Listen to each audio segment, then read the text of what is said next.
Welcome everybody to my spooktacular edition of I Have So Many Questions with Halloween 4, The Return of Michael Myers, which is a mouthful. No. I need a sip of some spooky water. Oh, that is spooky refreshing. Alright, that's enough of that joke.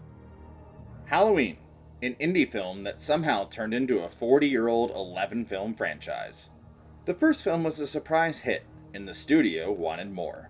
The director of the first film and professional cranky pants, Jon Carpenter, wanted to turn the Halloween franchise into a series of films that focused on one contained standalone story based around, what's the name of that holiday? Bastille Day? No, wait, Sadie Hawkins?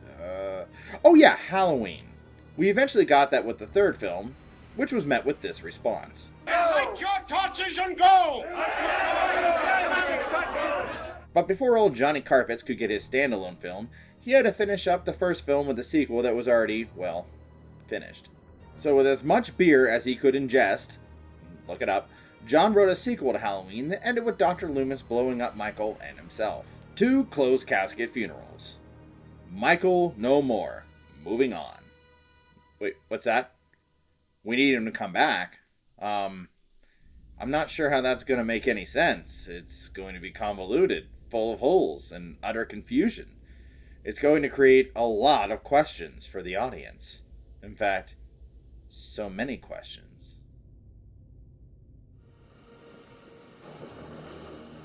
Why is it always raining when they go to transport Michael Myers? This is the exact same problem Loomis ran into in the first one. I think they should wait for clearer skies.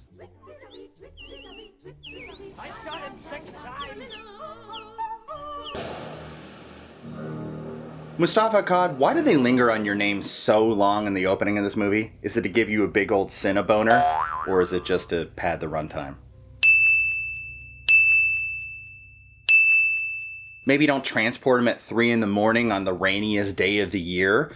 Just an idea I had. Maybe they could just scrap the launch and say, hey, why don't we do this at 3 o'clock tomorrow after lunch?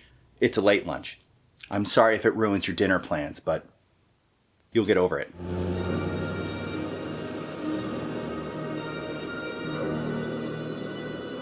Are they transporting him from Klaus von Bülow's house? Wow, they look pretty dry considering they just came in from such nasty weather. You're late. Yeah, should be on the road. Yeah, hell of a night, huh? Real charmer.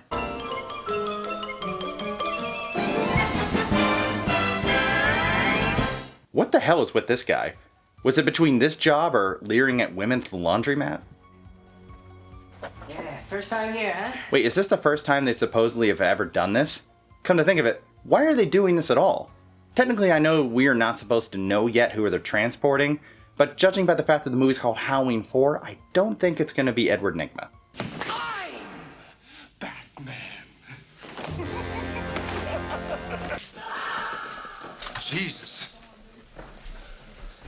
Jesus ain't got nothing to do with this place. Quick question.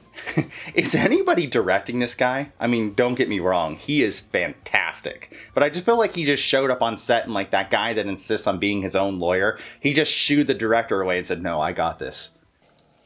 A decade ago, Halloween night, he murdered 16 people. You'd think they would have already had this preliminary information. It's almost like they're saying this for an imaginary person on the outside of a fourth wall so they can get caught up on what they've missed. Would he really mention Halloween? I mean, maybe he would.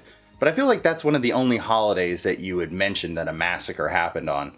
That and maybe Christmas or Arbor Day, of course. Perches on the branches, lives among the leaves. Friendly Carly Cardinal, talking about trees. But his doctor, of all people, shot him 6 times. Then he set him on fire. Both of them nearly burned to death. Nearly burnt to death? There was a gigantic explosion. There should have been a variety of pieces of them all over the place. Not one. Just a flesh wound. If I remember correctly, wasn't the fire eating his face? He was covered head to toe in that hot burn stuff. It should have ate through his skin to his brain and internal organs, especially since he continued to burn for probably about 25 minutes before the firemen even got there.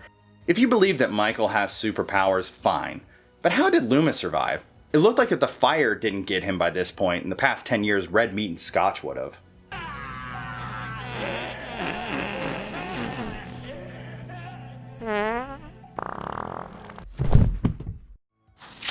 Welcome to hell. Is he always this melodramatic, or is it just rainy nights in October? Maybe he's more pleasant in June. Now, I know we don't know specifically what time of night this is, but why is this doctor so feverishly taking notes at this hour? I mean, what do his notes even look like? Still sleeping, still crazy, extra crispy. Smith's Grove. Yes. I'm Dr. Hoffman. Is his first name Jack? I'd assume Dr. Loomis would be here. Michael Myers is still his patient. And I assumed that Loomis would look like a chicken McNugget that was left in the fryer too long. But I guess we can't all have what we want. Every day I look at myself in the mirror, and every day I remember. Why is Loomis up and about, able to ignore memos and phone calls while they're transporting Michael Myers, but Michael is in a coma? Why wouldn't Loomis be there? His whole life is Michael Myers. You'd think this would be something he would take a note of. Daughter's birthday, disability check coming in the mail, a bunch of random doctors deciding to move the most dangerous serial killer anybody's seen for apparently no reason. Fortunately, his position is more ceremonial than medical. And with Myers gone, my hope is that he'll either transfer, retire, or die.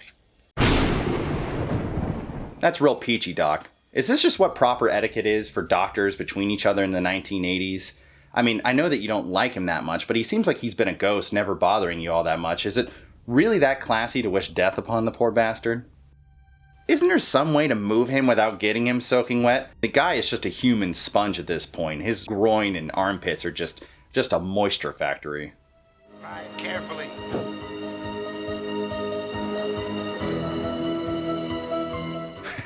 What if they just backed up now? Would that count for Michael Myers' kill count? How does he breathe? Did Hoffman say anything about living relatives? Yeah, a niece living in his hometown. If that was never said, would he have just stayed in a coma indefinitely? Is he just waiting for his family members to make babies as a reason to come to life and start killing again? If he killed his niece, would he just go back into a coma? If he's a non-stop killing machine, maybe we should just give him this one? You know, maybe he'd slip back into a coma afterwards and would never mention any of his other family members to him, no second cousins, no aunts or uncles, and hopefully he'd just stay asleep for the rest of the time. No, I still don't understand. How long has he had that strength? Did he recently acquire it, or has he always had it? If so, why did he play dead for so long? Just to avoid paying rent and taxes and stuff? For the pain of traumatic injuries, Tylenol is recommended the most by doctors. Couldn't he have just gotten up and jumped out of the ambulance? For a guy who essentially has the mutant powers of ultimate strength and healing ability, he sure doesn't seem to take the easy, non-violent way out. Another question, why can't he run? If he can jam his thumb through a grown man's skull, you'd think that he could maybe just jog at his victims?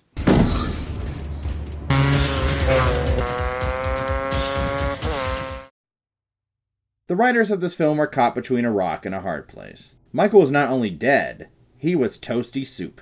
So how do you bring him back in a clear and concise way? The truth is, you can't, and the movie proves that. Some people might not care. They might just be happy to see Michael cutting up some Gen X bitches all over again. And that's just hunky-dory. But you do owe to your audience an explanation on how any of this makes any sense whatsoever. Sadly, this is one of the best sequels in this broken franchise, even though it's more trick than treat. But hey, it did give us Loomis Eggface, so at least there's that. I don't know. Does anybody else feel like a Friday?